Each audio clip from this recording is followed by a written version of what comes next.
Hi everyone, welcome to Easy Coding. Today we are going to discuss about interfaces. So let's get started. So first we will go through the basic concept of interface, then we will move on to the Selenium concept. So interface in the Java programming language is an abstract type that is used to specify behavior that classes must implement. A class is implementing an interface, and by default all the methods in the interface would be abstract. And an interface also contains methods and variables just like a class, but the methods declared in the interface are by default abstract. Yeah, we have already discussed that methods declared in the interface is by default abstract, and it is similar to classes, but the difference is all the methods are abstract and there is no implementation, that is method body in the method. It is used to achieve abstraction, yes, and by interfaces we can achieve 100% abstraction. By interface we can support the functionality of multiple inheritance. Yes, we can achieve multiple inheritance in Java by using the interface functionality. And interface is declared by using the interface keyword. Just like abstract, we used abstract keyword, for interface we are using interface keyword.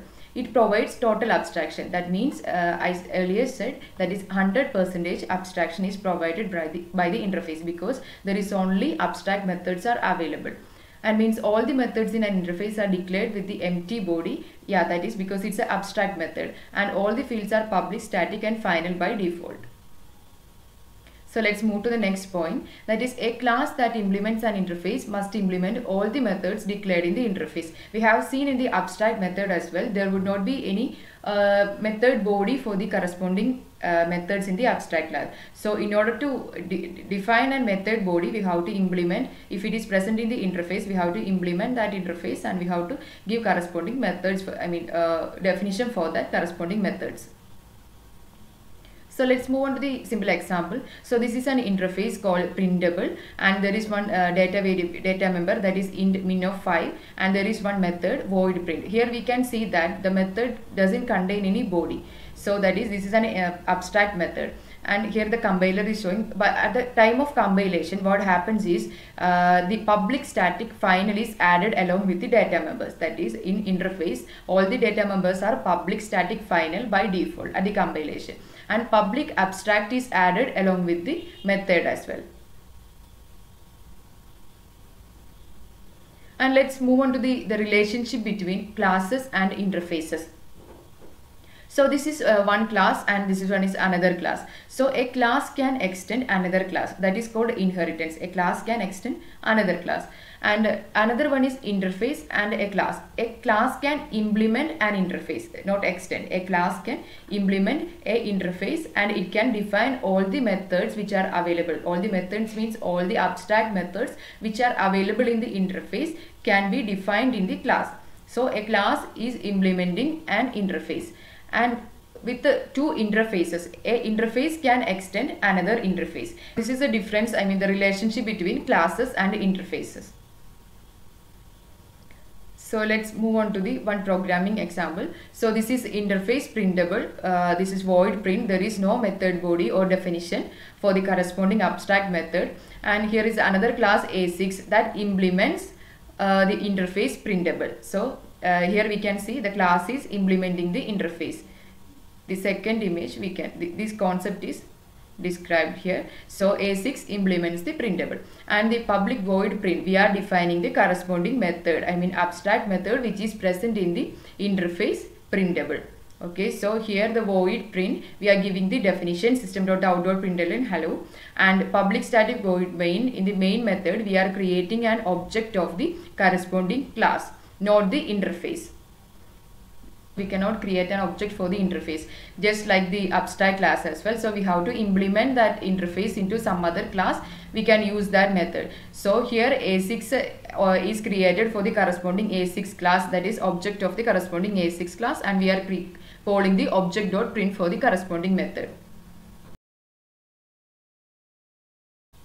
Now let's move on to the multiple inheritance in Java by interfaces. So we have seen that in the earlier, multiple inheritance is not supported in Java. So we can achieve that through the use of interfaces. So here you can see two interfaces are present here and one class is there. A class can implement two interfaces, and as well as these are two interfaces and there is another interface as well. So a interface can extend another two interfaces. So suppose let's say if I have an interface as A and another interface as B, this is A and another interface as B. So this is my child interface, so C. So this child interface C can extend the interface A and interface B. That is the concept of multiple inheritance in Java by interfaces. So now let's move on to the Selenium example, that is the interface which we are using in our framework.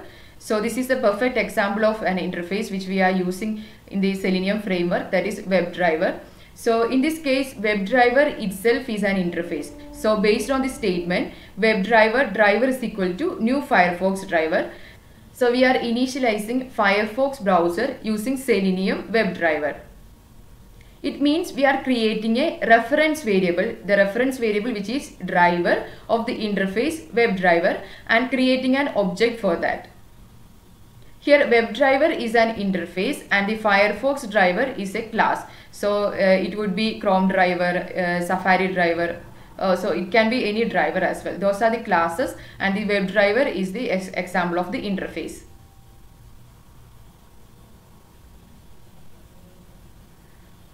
Let's move on to the Selenium WebDriver interface hierarchy. Then we will get another examples of interfaces which are used in our framework.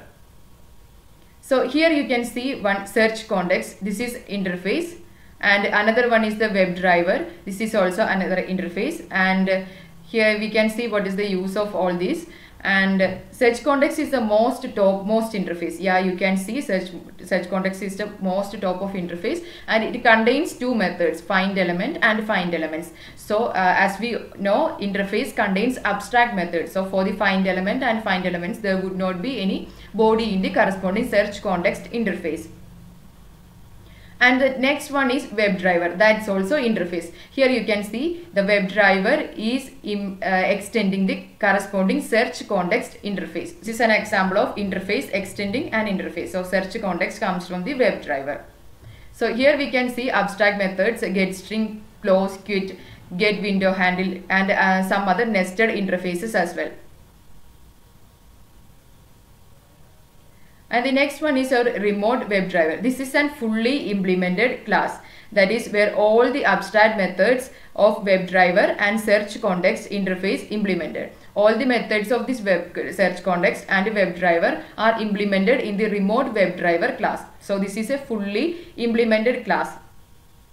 Also there is two other interfaces, that is JavaScript executor and take screenshot. So these two interfaces are also implemented in the fully implemented class.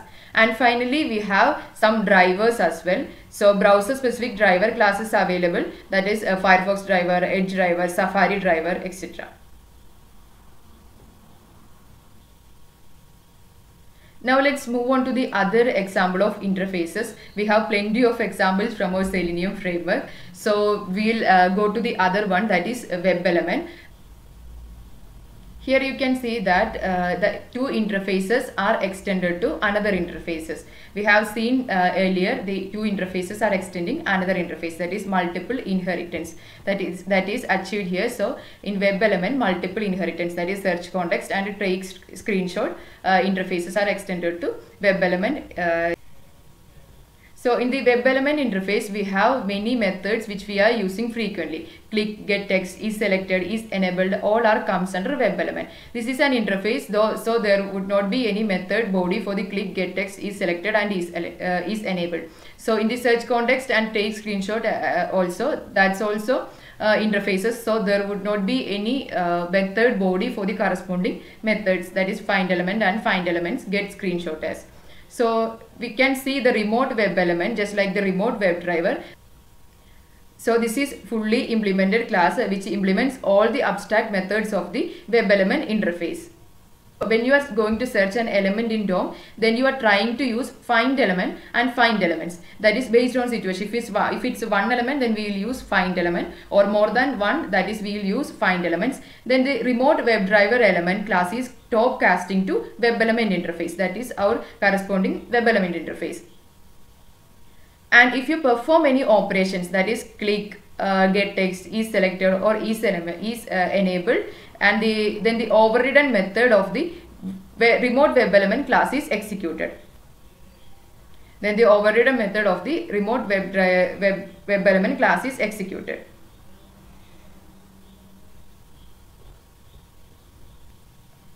So basically we have web element, WebDriver, search context, take screenshot.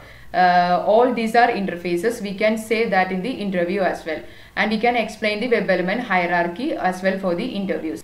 You can prepare in this way for the interviews because that will add more value to you. In the coming videos, we will see more concepts related to object-oriented programming, that is polymorphism, overriding, overloading. We will see that in the next coming lectures. So let's see in the coming lectures. Thank you.